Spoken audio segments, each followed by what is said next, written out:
Thank you. Thank you, Deputy Speaker. Just over a year ago, a group of brave young women came to see me. Among them were Renee Carr from Fair Agenda, Shana Bremner from End Rape on Campus Australia, and Camille Scholfel from the Stop campaign. They shared their stories and those of other brave young women about the appalling levels of sexual harassment and assault at Australian universities. They told me about the devastating impact of this violence and about the trauma that they faced, as well as the institutional failures that compounded that trauma. Their failures affect student well-being, disrupt educational outcomes, and damage survivors' career prospects. The group shared with me a particularly sobering statistic, that there are approximately 14,000 sexual assaults on campus per year, or 275 sexual assaults each week, every week. Equally alarming was that only 6% of students who experienced sexual assault reported it to their university. And of those who did report, less than 1 in 3 were satisfied with how their university handled the process. These statistics reflect a deep and systemic failure in our higher educational institutions to support the survivors of sexual assault. The young women didn't come for sympathy, they came for action. And immediately after meeting them, myself and others raised this issue with the Education Minister, Jason Clare, and I appreciate that he took immediate action in meeting with these young women and since then has taken this action, culminating in this bill today. And alongside, I want to acknowledge other members of the crossbench, including Senator Pocock, because I've been proud to stand with them to demand real, meaningful change and the change that has been achieved by the passing of this bill. Because today, after months of tireless advocacy and the bravery of the students who came forward to tell their stories, I'm proud to see that their efforts are being reflected in the bill before the House. This bill gives effect to Recommendation 18B of the Universities Accord final report and implements the first action of the Action Plan addressing gender-based violence in higher education, agreed upon by all education ministers in February 2024. The bill establishes a National Student Ombudsman, NSO, an independent body to provide a national, impartial complaints handling mechanism for all higher education students. This makes a significant step forward in addressing long-standing criticism of how universities have responded to complaints of sexual assault, harassment and campus safety. The NSO will have broad powers to handle complaints from higher education students across a wide range of issues, offer restorative engagement processes and alternative dispute resolution, such as mediation and conciliation, make recommendations to universities or providers about steps to resolve complaints and monitor their implementation, refer complaints to other bodies when they're better placed to respond, and report annually on complaint volumes, outcomes and compliance with recommendations. The NSO will adopt a trauma-informed approach to complaint handling, ensuring survivors are supported throughout the process. And there are also provisions to protect complainants from reprisals. These are all important provisions. I also urge the government to ensure that the new Ombudsman is properly resourced for the significant work it will need to undertake, to ensure that it has access to appropriate expertise and training to handle complaints across a broad range of issues, and to make sure that the Ombudsman has sufficient powers such that recommendations are implemented by the universities in full. Deputy Speaker, in addition to the provisions in this bill, I urge the government to rapidly implement the other areas for Action Plan on addressing gender-based violence in higher education. These include requiring universities to embed a whole-of-organisation approach to preventing and responding to gender-based violence, introducing a national higher education code to establish consistent standards across the sector, and enhancing oversight and accountability for student accommodation providers. Deputy Speaker, this bill is a welcome step forward in addressing unacceptable levels of violence and harassment in our university. It recognises the pain and suffering of survivors and commits to providing an independent trauma-based mechanism. It also shows that the government is listening to survivors, advocates and the broader community. I commend the Minister for taking these important steps to address the failures of the past and to protect our students in the future.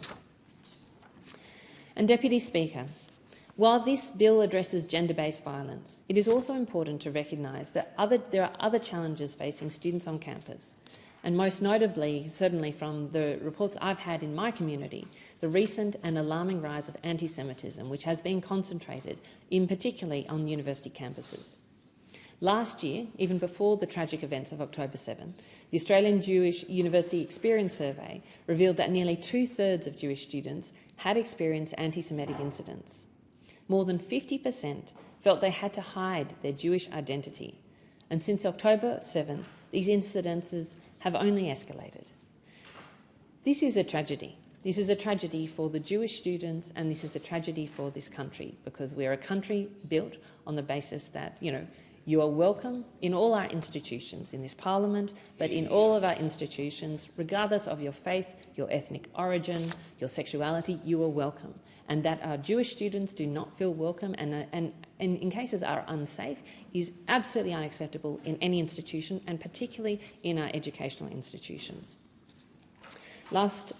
In November last year, I conducted a survey with Jewish students to understand what had changed since October 7. And they shared with me really distressing accounts of rising anti-Semitism. They spoke of anti-Semitic social media posts, Nazi symbols being put into their backpacks, a disregard for Jewish grieving after October 7, and having food thrown at them for wearing a kippah on campus. Just yesterday, in a commemoration for October 7, I spoke again to students from this local area who talked about having in their door, next door to their own door on university, having symbols of Hitler and Nazis literally put on their door next door, of having stickers with Zionism is terrorism throughout the campus. This is what our students are having to deal with. And the students I spoke to yesterday, they're standing up, they're trying hard. They are trying to create opportunities to be positive. Actually, one of them told me about how he's now, he's trying to fight the negativity by, actually just, doing really positive big Jewish events, celebrating Judaism on campus and trying to get people, drawn in to actually understanding this. They did a stall where they said, Judaism and Zionism, come ask us any questions. They are seeking to engage constructively on one of the issues that is most difficult frankly, across our country at the moment, and they are still facing this overwhelming level of anti-Semitism on campus, and it is unacceptable. The recent Senate inquiry has highlighted that Jewish students are pulling back from attending university because they do not feel safe or welcome. These students, I've talked to so many parents in my area who are now questioning whether their kids should go to university in Australia, whether they are welcome anymore. And this is, again, a tragedy for all of us. We must change this. Universities must be a place where all students are welcome. And whilst I continue to support a judicial inquiry into anti-Semitism on campus, the new Ombudsman is also an important tool for ensuring that students have a clear, independent avenue for raising complaints, including in relation to anti-Semitism.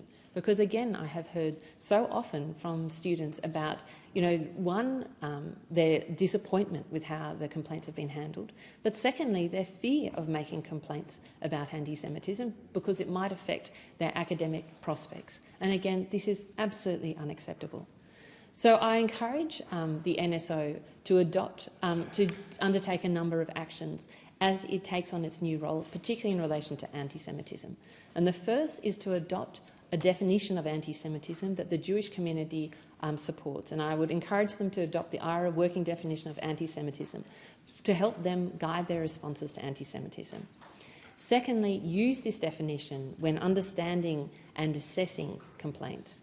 Thirdly, establish a working group with Jewish students and with community leaders to help understand the student experience. And then finally, to work again with others, including Australian Union of Jewish Students, in terms of developing a best practice guide for preventing anti-Semitism on campus and how to deal with it. I've been working with August in relation to developing such a guide. I hope that we will have that complete in a couple of months, and I urge the NSO, when it is established, to engage with this and to really expect more from our universities and set the standards much higher. So in closing, Deputy Speaker, this bill represents a much-needed step towards creating a safer, more accountable university environment. but it must be accompanied by broader reforms, including those outlined in the Action Plan addressing gender-based violence and efforts to combat rising anti-Semitism and, frankly, any prejudice that people face in our universities, because that is unacceptable. I look forward to seeing the National Student Ombudsman play a pivotal role in restoring trust and ensuring the safety and dignity of all students in our higher education system. And again, want to thank the Minister for his engagement on this and for the action that he's taken in this regard. Thank you.